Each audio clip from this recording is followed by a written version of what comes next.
அஸ்ஸலாமு அலைக்கும் வரஹ்மத்துல்லாஹி வபரகாத்துஹு. ஹஜ்ரத் இப்னு அப்பாஸ் ரலியல்லாஹு அன்ஹு அவர்கள் அறிவிக்கிறார்கள், உங்களுடைய குழந்தைகளுக்கு அவர்கள் பேச கற்றுக்கொள்ளும் பொழுது லா இலாஹ இல்லல்லாஹ் கலிமாவை கொண்டு பேச துவங்கி வையுங்கள். மரண நேரத்திலும் லா இலாஹ இல்லல்லாஹ் சொல்லிக் கொடுங்கள். எவருடைய ஆரம்ப வார்த்தையும் லா இலாஹ இல்லல்லாஹ், முடிவு வார்த்தையும் லா இலாஹ இல்லல்லாஹ் ஆகிவிடுகிறதோ அவர் 1000 ஆண்டுகள் உலகில் வாழ்ந்தாலும் இன்ஷா அல்லாஹ் எந்த பாவத்தை பற்றியும் அவர் விசாரணை செய்யப்பட மாட்டார் என நபி ஸல்லல்லாஹு அலைஹி வஸல்லம் அவர்கள் கூறுகிறார்கள். பாவங்கள் பற்றி விசாரிக்கப்பட மாட்டார் என்பதின் கருத்து என்னவென்றால், அவர் எந்த பாவமும் செய்யாமல் வாழ்ந்திருப்பார், அல்லது பாவங்கள் செய்த பின் தவாப் செய்து பாவங்கள் மன்னிக்கப்பட்டவராக ஆகியிருப்பார், அல்லது அவர் தௌபா செய்யாமலேயே அல்லாஹு தாலா தன் பேரருளினால் அவரை மன்னித்திருக்கலாம். தல்கீன் என்பது மரண தருவாயில் இருக்கும் மனிதருக்கு அருகில் அமர்ந்து கலிமாவை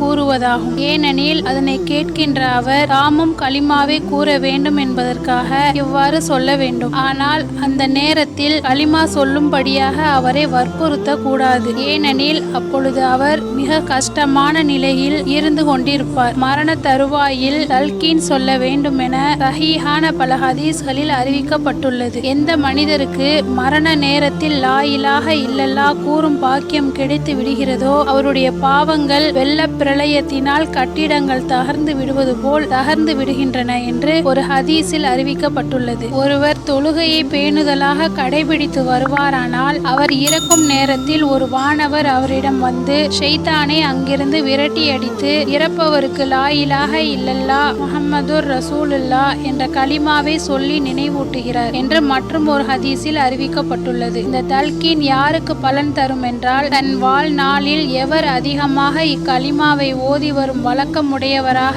இருக்கிறாரோ அவருக்கு தான் அது அதிகமாக பலன் தரும் என்பது அனுபவபூர்வமான விஷயமாகும். பூமி வியாபாரி ஒருவருக்கு மரண வேலை நெருங்கிய போது அருகில் இருந்த மனிதர்கள் அவருக்கு கலிமா தையிபாவை சொல்லிக் கொடுத்தனர். அவர் கலிமாவை கூறாமல் இன்ன மூட்டை இன்ன விலை, இன்ன மூட்டை இன்ன விலை என்று கூறிக்கொண்டிருந்தார். இவை கண்கூடாக காணப்படும் நிகழ்ச்சிகளாகும். பெரும்பாலான நேரங்களில் பாவங்களை செய்து கொண்டிருப்பது தான் மரண வேளையில் கலிமாவை கூறும் பாக்கியம் கிடைக்காமல் போவதற்கு காரணமாக இருக்கிறது. மரண தருவாயில் இருந்து ஒரு மனிதருக்கு கலிமா தையிபா சொல்லிக் கொடுக்கப்பட்ட போது, எனக்கு கலிமா சொல்ல நாவு வரவில்லை, துஆ செய்யுங்கள் என்று அவர் கூறினார். என்ன விஷயம் என்று மக்கள் கேட்டபோது, நான் பொருட்களை நிறுக்கும் பொழுது சரியாக எடை போடுவதில் கவனக்குறைவாக இருந்து வந்தேன் என்று கூறினார். மற்றொரு மனிதருடன் மரண வேளையில் கலிமா சொல்லிக் கொடுக்கப்பட்ட போது என்னால் சொல்ல முடியவில்லை என்று அவர் கூறினார். காரணம் கேட்டதற்கு, ஒரு பெண் என்னிடம் துணி வாங்க வந்த போது